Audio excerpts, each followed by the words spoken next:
Hello everyone. Hello everyone. Today we will understand recursion by some questions, maybe one or two. So, first question is how to find the factorial of a number using recursion. Okay. So there are mainly uh, two steps to find the recursive formula. One is to find the flow. But what do I mean by find the flow? You need to find the formula that will give the correct that will run for most of the cases. And second step is to find the base condition or the stopping condition when the recursion will stop. Okay, so by the example of factorial, so if I say 5 factorial, it means that 5 into 4 into 3 into 2 into 1.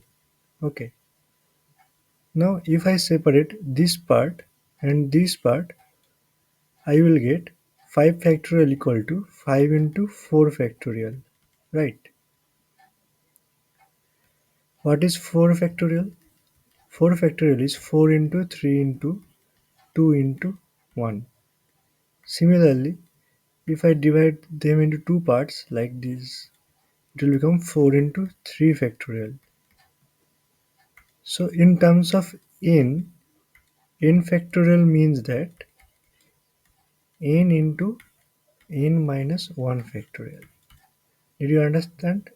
We just need to find in terms of n. So this will be our recursive call.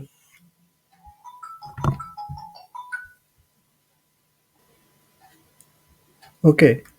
So what will be the base case here? The base case here is if it if the n becomes 1, we will always return 1. So that is the simple understanding of factorial using recursion.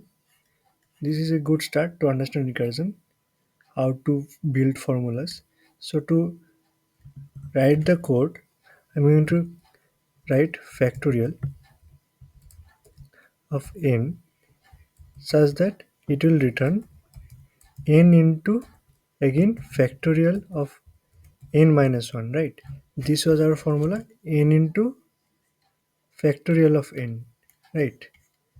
And what is the base case? If n equal to 1, we will return 1, right? So if I call this function print factorial by passing the value 5, I will get 120. Yes. Then there are another two things. Factorial, to find the factorial of a number, that number should be a positive integer, right? So we can give a condition if assert n greater than equal to 0.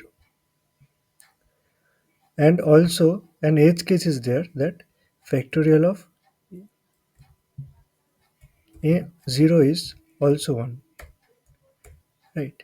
So we can combine this formula like this way: if n in 0, 1. If n is 0 or 1, it will return 1. Otherwise, it will call it itself recursively. So if I run it for 0 again, okay, another time.